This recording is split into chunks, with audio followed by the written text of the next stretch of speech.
Information Talk Radio. The vibration of change, that magical place where life shifts from struggle to ease, from stagnation to forward movement, from old ways of being to new ways of becoming.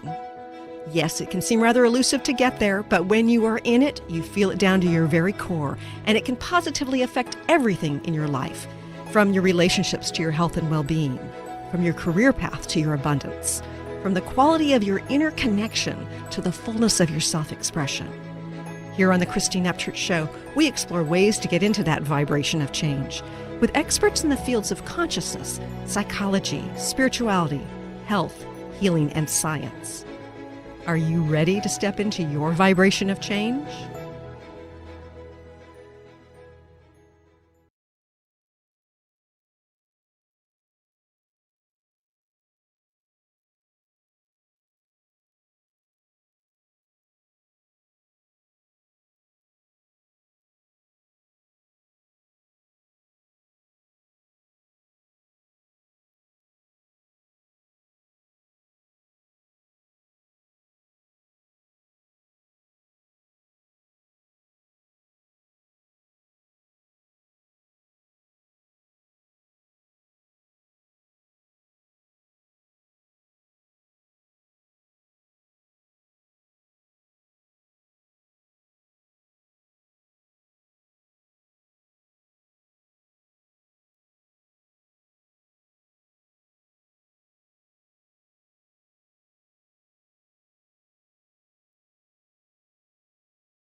Of setting boundaries, of moving forward, of illuminating for the world what these things are and how people get stuck. Through her experience in choosing to share her story, she's discovered the importance and power of finding her voice. Her journey has been towards stepping forward to expose these types of nefarious organizations and the abuse and trauma that they bring forward. I would love to welcome our guest today, Naomi Gibson. Hi, Naomi. Thank you for joining us here today. Thank you so much for having me. You know, it's a fascinating story to, first of all, be raised in a cult. And I've talked to other people who've been raised in a cult.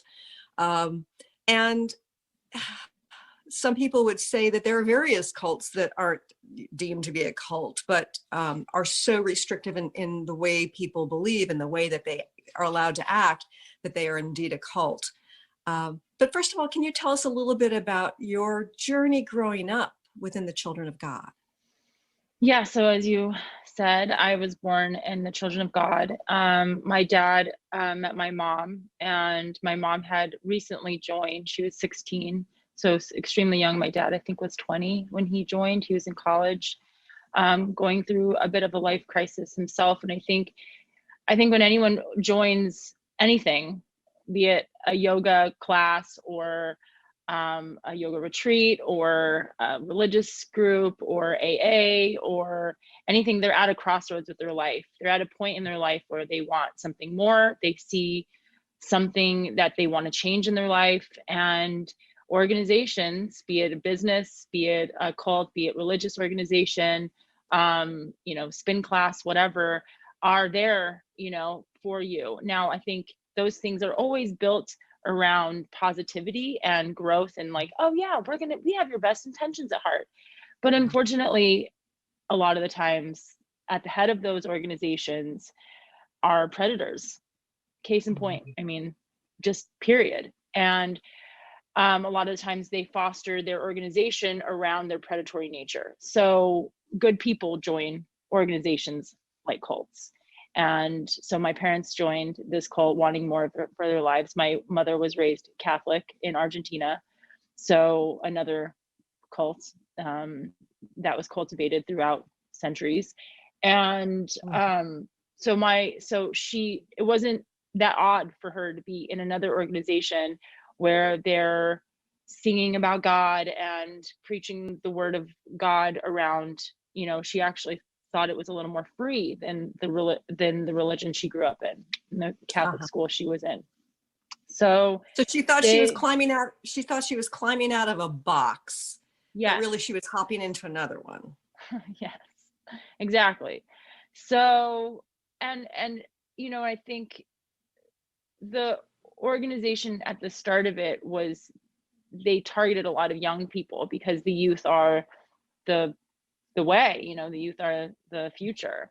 So the head of the Children of God was David Berg, and his also he had many names, Moses, the prophet, the list goes on. And so and he was always very elusive. In these kind of organizations, the head of the organization is usually very elusive. Only the select few get to meet with him. And when he does come around, it's like this huge, ceremony or something around it. So it adds this prestige, it adds this allure, it adds this like, oh my God, you had to sit down, like, for NXIVM, the cult that I found myself involved in, it's like, you had a conversation with Keith. Oh my God, what was that like? And everyone's kind of just in this awe of this person who created this world, that you're all part of. So there's that. And there was a lot of controversy around the Children of God in Argentina, and in South America, I should say. So they kind of took the group of the people let's step back to disband them around the so world. before you get into how that happened, let's talk a little bit about the lure of the spirituality, the lure of doing something for not only the good of the individual, but the good of the collective, because I think that is a really pertinent part of any kind of cult. It's like you get programmed to believe that it is for the greater good, right? Mm-hmm. Yeah. And you want more, and you want to do good. And that's the thing that I think they cultivate within yourself, and they cultivate within the community. And that feels good, right? Because when you do good for others, you feel good for yourself, right? And Right. I think at the heart of all these organizations are really good people just wanting to push forward an idea, a belief, a philosophy to other, and to make them feel connected, because that's at the heart of it. We all just want to be connected. And that's why I think cults are they're so prevalent, because we all just want to connect with each other. We all want to, and we all want it to mean something. And when you're sitting there and you're with a group of people, and you're teaching your belief system, your philosophy, or you're bringing them to a yoga class, or you're bringing them to a spin class, and you're like, this is going to motivate you to get to where you want to be in life. And I think that's where we all want to be. That's what we all want. And I think at the heart of it, the saddest thing is that there are people who prey on that, and who take advantage of that pure vulnerability of like, I'm at a crossroads with my life. I don't know what I want to, I don't know where I want to be, but this sounds great. And you guys look great, and I want to be part of this. And that's, and ultimately what happened to the downfall of a lot of these organizations and these people in them. And so, just to recap with my family, that's kind of where my mom was. That's exactly where my dad was. He wanted more. He wanted to explore the world. So it took him to Argentina to meet my mom, Peru, Ecuador, all around South America, and then ultimately took our family to India, and we lived there for many years. And then we moved to the Philippines to a commune called the Jumbo, which a lot of the leadership was there, and which was very regimented and extremely, which were a lot of the abuse began with myself, my brothers, and I think everybody that lived there. It was pretty dark. It was a really dark place and a really dark time in my life. And I met someone outside years later, and who was in the Children of God, and because she was writing a paper on cults. And so I'm like, immediately like, oh my God, had to talk to her, because I hadn't ever met anyone that was, just in regular life outside of the cult. And spoke to her mother, and her mother was, oh my God, we were in Sweden at the time, but we heard about the Jumbo. And I didn't really know, my family didn't really talk about it. You know, we didn't, and that's the thing. A lot of times there's so much shame and guilt that just is embedded when you leave an organization like this, or you're part of something nefarious. You just push it under the rug. You don't want to talk about it. You don't want anyone to know, you know, and you carry this seed of shame with you throughout your life. And it ultimately really affected me throughout my whole life, affected my brothers. And I think that's the point of speaking about it and coming forward and talking to people, and these little seeds of people throughout my life going like, oh my God, the jumbo was, we heard about it. We heard rumors. Oh my God, I can't believe you were part of that. And I'm, you know, thinking to myself, oh, really?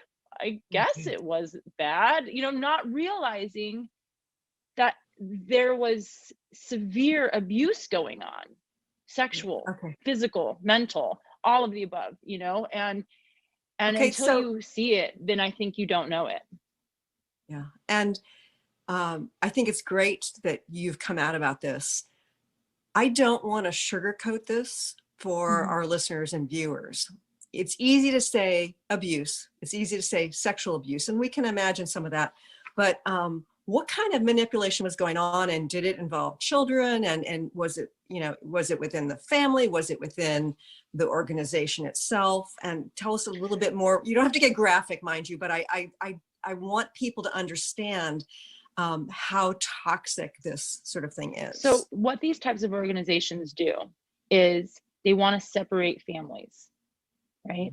Because when you are separated from your family, then the things that they are trying to lead you towards, right? The control, the abuse, whatever, you're more susceptible, you're more vulnerable, and you're less likely to go back to your family going like, was that a bad thing that happened to me? Because you don't have anyone to be your sounding board. So you are alone, you're vulnerable, and the organization has these belief systems, and the children of God had this belief system that it was okay to have sex with children. And I'm just gonna put it bluntly like that. And it's horrible. Yeah. And that was in the 80s. And that was because David Berg was a child abuser.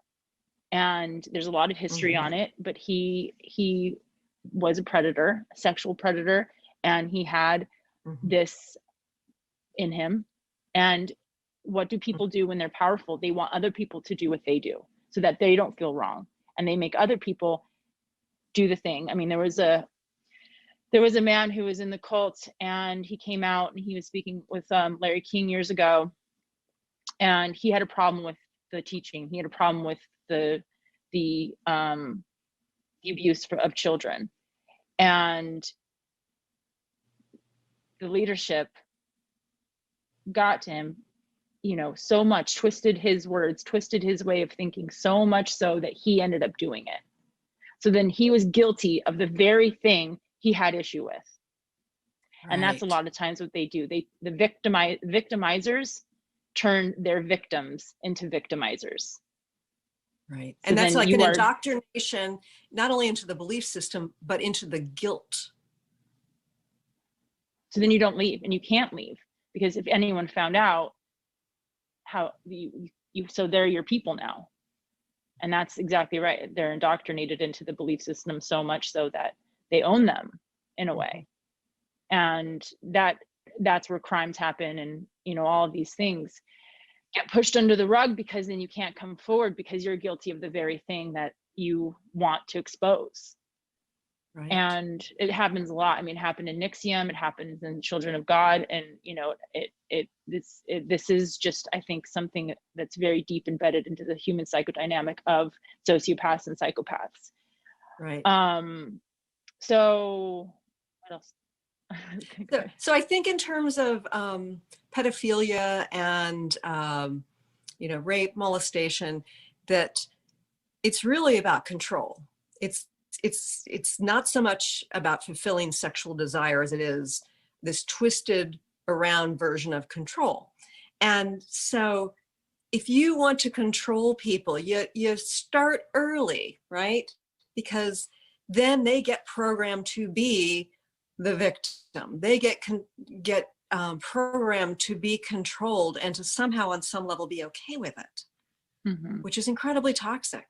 hmm I mean, I wasn't, and the thing is, like, this is the trajectory of my life. So I was sexually abused when I was 5 years old by one of my Mhm. caretakers, and um, and then a lot of other little things happened, you know, along the way, that were Mhm. just, I mean, horrible, and no child, no person should ever have to deal with that.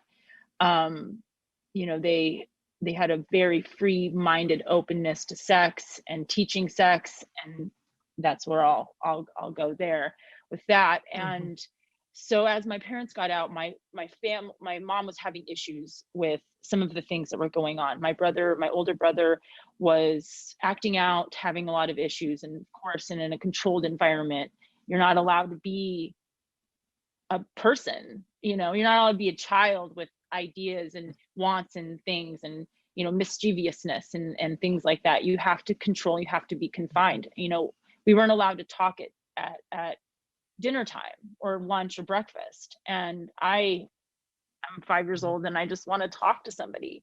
And so I got in Yeah. trouble several times. And what I we would have to do, we'd have to wear a sign that said we were sinners or whatever, and whatever we sinned, and then clean you know, the dining area where we, you know, and imagine a little 5-year-old carrying plates, just like, oh yeah, don't talk to me because I said, you know. And Mm. you know, I didn't know. I mean, and as so little, I just knew I did something wrong and I was a sinner. But and you carry that with you, and it definitely Yeah. has an effect on, you know, the next time I talk and the next time I want to share an idea or I want to be free. And so they were really confined in that idea of really stripping down who you are, what you are, and at the earliest of ages, you know. Mhm. um so that you are this like soldier for God, and that's basically what they were teaching us to be.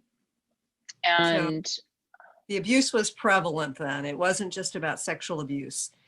It was about verbal and behavioral controlling kind of abuse. yes, yes. Oh, yes. The whole thing. I mean, the whole gamut. I mean, this organization is still going on. You know, a lot of, you know, there's no education for kids. They teach them some Mhm. kind of like homeschooling. There is some books and things, but when there is no accreditation, so if you're a teenager and you want to get out, you have no education really. And so you can get your GED, and there has been, my father ended up getting out, and then helping teenagers kind of assimilate back into society. Mhm. And you know, you're really, so a lot of the times they go into the military because that's an option for them. But Right. that's kind of one cult to another, you Yeah. know. And a lot of, and then that creates, they've already had childhood trauma, PTSD from that, and being in a controlled, very religious environment, and then they go into the military, which is also can cause a lot of trauma and PTSD. Mhm. And then a lot of them lead to drugs. I mean, that's really the trajectory of a lot of these kids. And if you look at second, third generation, a lot of them have committed suicide. I mean, the numbers are staggering, you know. Wow. And you know, and I believe OD and drugs is a form of suicide, you know, Sure. because that's just the trajectory of where they're going. So on that path, and a lot of the, I mean, it's just it's so terribly sad what happens to these, and to these children and second, third, fourth generation now, you know, and even the parents. And I think the saddest part is that a lot of the people in there, and as they get out, it's so deep rooted, it's so um it affects them so much that it's so hard for them to talk about it. I mean, and it was really hard for me to talk about it. And it wasn't until I was approached to do Seduced inside the Nixium cult that I found that all of the things that I had gone through, and the fact that I hadn't really gone through a tremendous amount of healing to heal a lot of the trauma that happened to me. Mhm. And and that's kind of where I found my voice and found the opportunity to really see what it is that I had gone through and what it is that my family had gone through. And the Right. fact that we never really went through the healing process of trying to unravel all of the things that happened to us. And I think that's at the crux of it all, because it's so hard. Again, you're carrying so much shame. And as a child, why did I carry shame? Because I knew what I was a part of was wrong. And my family, the people, my family, that members that were out of the cult, we just, they didn't understand. And so we were just these people that were part of this group that we can't really talk about anymore, and we can't really let anyone know. Yeah. And that's, I So think, a how lot of old the were you? times when we got out. Yeah. How old were you when you, I when was your 7 family years pulled old. away? I was 7 years old when we got out. We moved from the Philippines to New Mexico, where my dad's family was.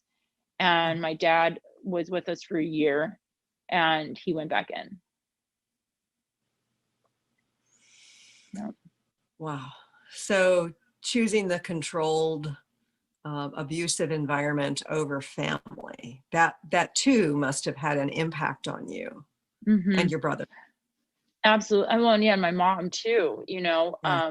looking back, I kind of understand where he was, because I think a lot of the times when you're in this environment and that is your purpose and you've made it they took a vow of poverty, before the cult. They took a vow that they would always be these missionaries, these soldiers for Jesus. So it's I when you've done that for yourself and you have this integrity, even though that at the heart of it, like, you don't even see that what it is, it's bad, but you've taken this vow that there's some kind of integrity within yourself that you can't let that go. And even your Yeah. family, your little family that needs you, is isn't doesn't matter, because their mission that you set forth. And that's where I think really where my dad was, like, he was on this mission, and he thought that that was the important thing, that was going to carry him through. And and the Children of God was a doomsday cult. They thought the world was going to end in the early 90s. Okay. And so So does there's that, that thing. And I had a problem with my dad. I was like, Dad, you left us right before the world was supposed to end. Like, what did you think? Like, where? He can't answer it. He just can't. He can't. He's just like, I mean, because it literally, I think, because it just does not compute. But there are some things that they wire in your brain that make you right. think that this is okay. And they got you and they support you. Well, no, we're the community. Oh, yes, they don't get it. Just let them go. And a lot of the times that's what happens. They shun you. We were shunned when we wanted to leave in the jumbo. We were put aside in these little barracks outside. We weren't allowed to, talk to anyone else, because we were bad. Oh, we wanted to leave. We were bad. Yeah. Don't talk to them, because we might influence them in some way, because it's all about influence. It's all about control. Yeah.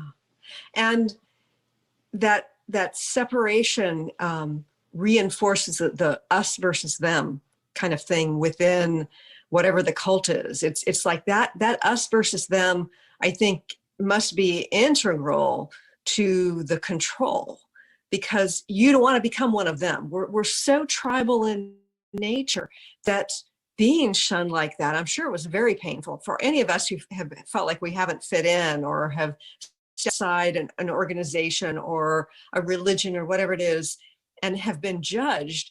Then it's painful, and scientists have shown that through ostracism, it triggers the same part of the brain that physical pain does. So it is incredibly painful, and it's like it's programmed in us not to get ostracized or banned or banished, because that it's a survival thing, I think. Oh, I mean, look at how we are on social media. I mean, there's Yeah. literally a job called influencers. They're to Yeah. influence us into living, buying, being a certain way. And we are attracted to them. We are attracted to the thing, or we're not. And they feed off of our likes, comments, watching them, and it feeds this innate desire in us to want to be included, to want to be part of something. Did you see her? Did you see him? That thing, I'm going to totally buy that thing because that's going to help me get to where I want to be in life, or whatever it is, And the bots that with all these comments, it's funny because I've seen these postings where they've done copy, like they've taken the photos and they've grouped them all together, and there are all these things, these so-called people who've said the exact same thing. And clearly you've seen bot factories, there all these phones that, with each person sort of controlling them, and it's just filled, the rooms are filled with thousands of phones and dozens of people controlling them.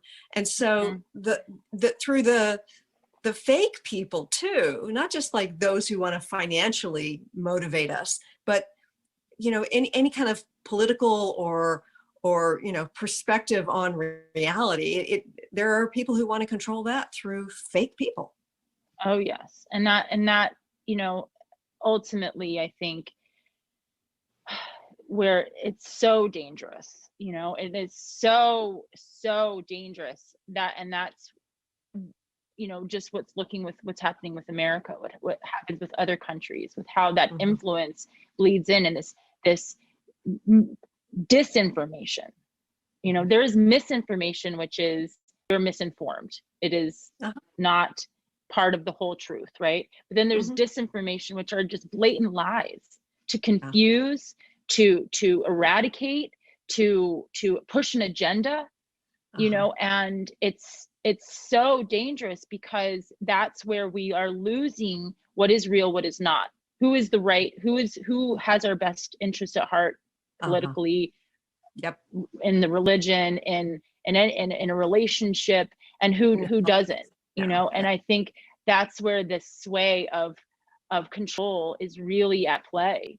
And it starts with small little groups, in someone's home, talking about an idea, to the White House, where people are ultimately killed, because of someone's belief.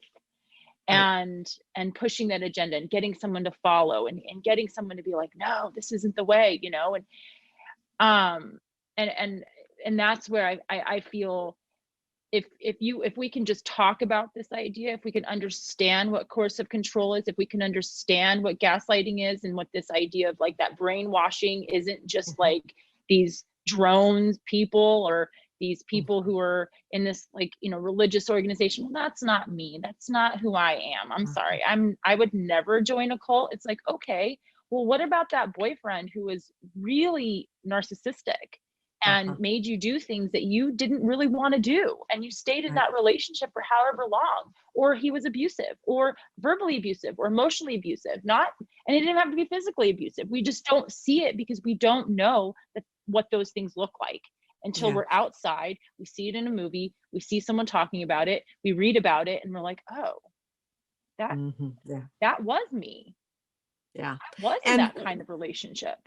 We've got to go to a quick break, but when we return, Naomi, I want to talk further about this, because I think that the timing of you getting vocal about this is really, really important, because I think that a lot of people don't understand how this subversive control, this manipulation of belief system, how toxic it is, and how hidden it is. It's we think it will be transparent, but it's often not. Yes. So subtle. So stay tuned for more with Naomi Gibson on the other side of this break.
Talk Radio and learn new ways to step into your vibration of change.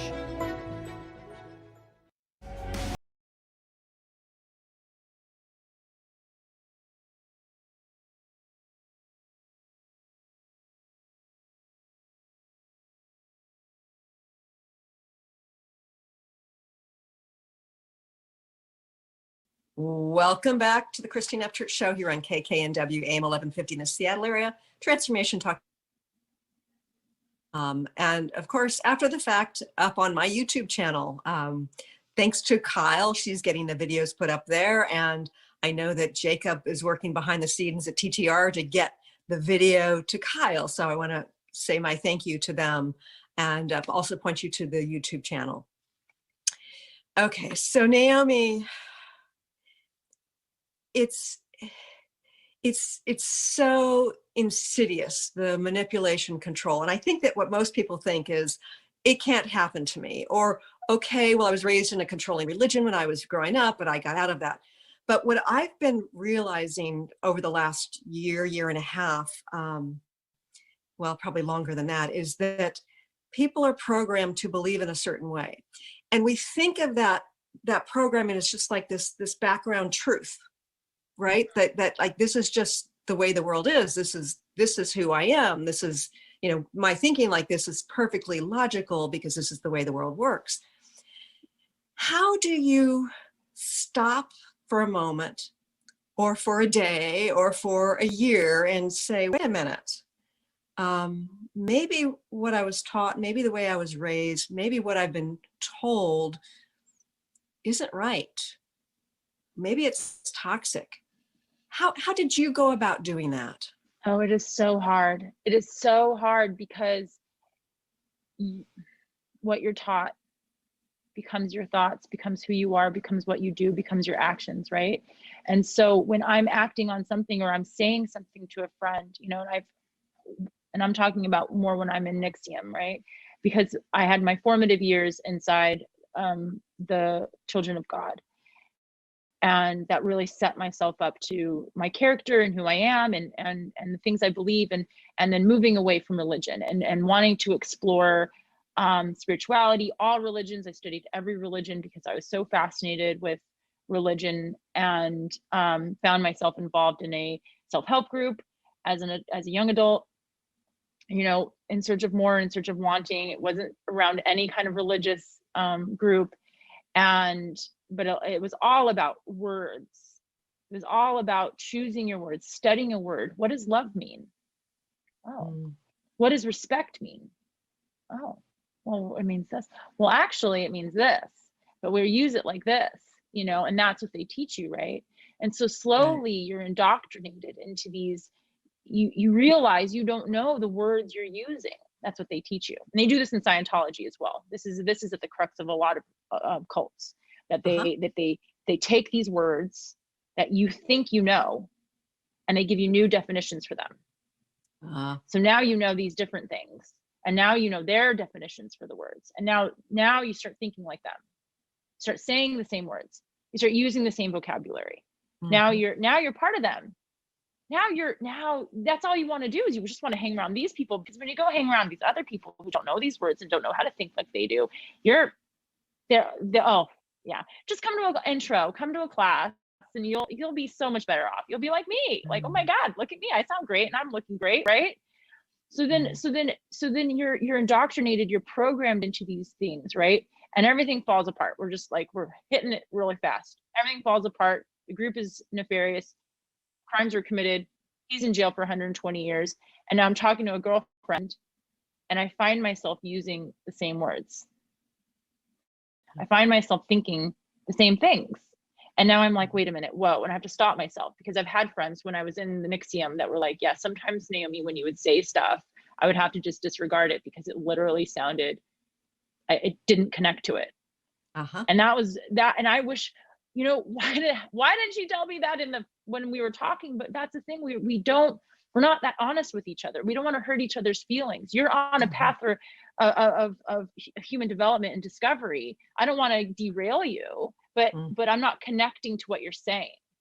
Right. Wish you would have said that to me in the moment. Maybe I would have thought about it, what I was a part of back then, but who knows, right? I could have just been angry and been like, well, you don't really know because you've never taken a class. You know, who knows where my mind would have gone Right. with that. But now And I find myself deprogramming myself mhm. and defining, is that my definition? Is that the way I want to think about this thing? Or is that Right. their indoctrination into me, that I now have to find a new voice, a new way of thinking, because Yeah. it's so embedded, it's so deep. And so you have, and so I'm finding myself taking some of this, taking some of that, and just trying to find my own true north within that, Mhm. which is, I think, sometimes hard, you know. Sure. And you know, they say that in relationships, you're hanging out with someone, they say things and then you start looking like them, right? You start speaking like them, and you Right. start emulating them in a way, and it's just this like natural thing we do, you know. And so I think organizations, they prey on that, likeness, Mhm. and that's where it you can lose yourself in it, Sure. you know. And one of the things that strikes me as you're telling your story is that they also prey on the fact that we want to feel not only like a part of something important, but we want to feel superior to others.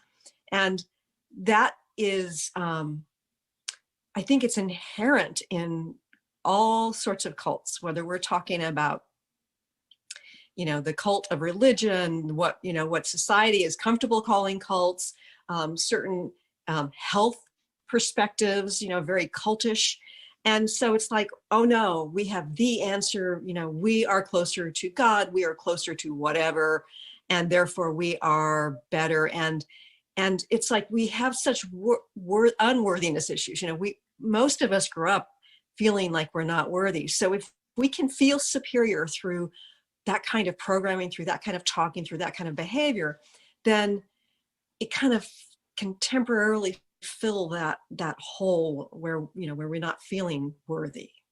Absolutely, absolutely. I think that's, a couple of things came up to me and when you were speaking, and one inherently that I've seen across the board. I've in my how I found Nixium was, I was working for a company that had speakers of all kinds come through, who had books, who self-help, how-tos. It was called the Learning Annex. And I met Marcus Sente, and what he was speaking on, he had just done a documentary, What the Bleep Do We Know, which I loved. Mm-hmm. And so I wanted to move to LA, and I'm in the entertainment field, and was like, oh, well, he knows people. I'm going to reach out to him, which I've never done. Out of all the speakers, and I've worked with all of them, anyone who's who, I just felt something in what he was saying. I was really, it was just attractive. It was all the things he was saying about, human development, and, how to live our life to its full potential, how to find joy in everything that we do, and how to be the person that you want to be, and not at the dead end job that you hate, and all of those things. I was like, oh my God, yes, this is what I want. So I reached out to him. He invited me to an intro, and everyone there was happy. They looked really successful. It was a beautiful, house in Los Angeles. They all the things they spoke of was about, how we lose our dream as we get older, from the various conditioning that happens throughout our lives. You're a dancer, for instance, and this is how they would paint it. And you were dancing, and you were free as a child, and you just loved dancing so much. And then, you knocked something over and you got in trouble for it. And then now you associate dancing with this bad, terrible thing, and so you don't want to dance anymore, because every time you dance, you feel this icky feeling, because you got yelled at for breaking something. But those are two separate things, but as children, we connect them, and as you're developing, you connect them. And so what Nixium said, that they could break those Pavlovian links and break those ties, and help you find why it is that you're limiting yourself from the things that you want to do in life, the things that really bring you joy. And So that so, all sounds great. That sounds great. So how was that organization toxic, and how was it a cult? well, we'll just start from the end. The leader was Keith Raniere. He, almost a year ago, was sentenced to 120 years in prison without possibility of parole. That's massive. 120 years. I mean, for no murder, no like dead bodies. You know, you think about people who get that much time, that they were, you know, they've done something tangible that you can see. Yeah. And you know, the judge Grofolos, who was at the head of this, I think did an amazing job at seeing how destructive a person who has the ability to indoctrinate people into their belief system can be. And I think it's going to change the world in terms of allowing people to see that these types of organizations exist and they're crimes and they're punishable. So he had a predilection for having sex with many women.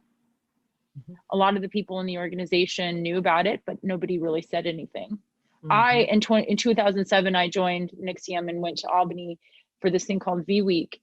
And I remember seeing, and I was new to this, you know, I was like a month in, but you know, they got me, they had this video, and their marketing was amazing. They had a great way of talking about it. They had a great way of bringing people in, young people. I was, you know, in my 20s. They had, you know, and I was looking for more. You know, I had graduated college. I wanted to be part of something that meant something. Again, same thing with my dad, you know. And sorry, I thought the cat was getting something. You know, and this group was there for that. They had actors, they had, you know, writers, they had all the people that I wanted to be around, you know. They had business owners. I mean, everyone was super successful, and it was called the Executive Success Program. It wasn't called NXIVM for us, you know, and it was all about entrepreneurship and gaining wealth and being who you want to be. So that was exactly where I wanted to be in life. And I mean, who doesn't though, you know? Like I tell this to people and they're all like, I want that. And I'm like, yeah, I mean, it's too bad he was a predator, you know, criminal. And he created a enterprise of people to help foster his control over people. You know, Allison Mack was one of the members who was vulnerable, being in the entertainment industry, and vulnerable to his teachings. I think there's it's a delicate balance between wanting to do something great and wanting to be great and wanting to have power over people. Yeah, absolutely. And you know, we see how, you know, with people we've put into places of power, right? How they change. Yeah.